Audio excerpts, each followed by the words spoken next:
കൂട്ടുകാരെ സുഖമല്ലേ? അപ്പോൾ കൊച്ചമ്മ പോകാറാകുമ്പോൾ ഭയങ്കര തപ്പല. അപ്പോൾ നമ്മളൊരു സ്ഥലം വരെ പോകാനുള്ള തയ്യാറെടുപ്പിലാണ്.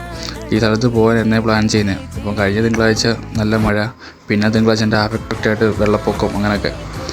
പിന്നെ വീണ്ടും നെക്സ്റ്റ് തിങ്കളാഴ്ചത്തേക്ക് ആക്കി അങ്ങനെ പോവാം. അപ്പോൾ സൈഡായിട്ട് ഓരോ കാര്യങ്ങൾ നടക്കുന്നുണ്ട്. പിന്നെ പഴയ പോലല്ല, ഇപ്പോൾ എല്ലാവരും ജോലി എൻ്റെ കാര്യങ്ങളായിട്ട് നമ്മൾ റൂമിൽ ഇരിക്കാൻ പറ്റത്തില്ലല്ലോ. അതിന് ഒരു ദിവസം കണ്ട് അന്ന് ലീവ് വന്നുള്ളൂ, ഈ വാർ തുടങ്ങിയ ടൈമിൽ. പിന്നെ പ്രശ്നങ്ങളൊന്നുമില്ല, പിന്നെ എല്ലാം എൻ്റെ സൈഡായിട്ട് നടക്കുന്നുണ്ട്. അപ്പോൾ നമുക്ക് ഈ സ്ഥലത്തോട്ട് പോകാൻ അവിടുന്ന് എനിക്ക് 100 മീറ്റർ അല്ല 1 കിലോമീറ്റർ അടുപ്പിച്ചുണ്ട്.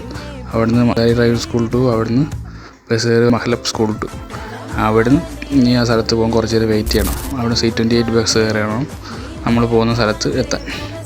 അപ്പം നമ്മുടെ കൂട്ടത്തിലുള്ള ആൾ എവിടെയെങ്കിലും വഴി എന്തെങ്കിലും കായോ അങ്ങനെയുള്ളതൊക്കെ കണ്ടു കഴിഞ്ഞാൽ അപ്പം പറിക്കണം. ആൾ പറഞ്ഞ പുളിയച്ചാർ ഉണ്ടാക്കാൻ വേണ്ടി യൂസ് ചെയ്യുന്നതാണ്. അപ്പോൾ നമ്മളങ്ങനെ ബസ് വെയിറ്റ് ചെയ്യുന്ന ബസ് എത്തി. പിന്നെ ഇടയിൽ കൂടെ ആകാശത്തൂടെ എമിറേറ്റ്സ് ഫ്ലൈറ്റ് മാത്രമേ പോകുന്നുള്ളൂ. അപ്പോൾ നമ്മൾ വലിയ വെയിറ്റ് ചെയ്തിട്ട് ഇങ്ങനെ എത്തിയപ്പോൾ എന്താ അതാ കിടക്കുന്നു. ജെൻസിനെ ഇവിടെ അലവല്ല തിങ്കളും ബുധനാഴ്ച.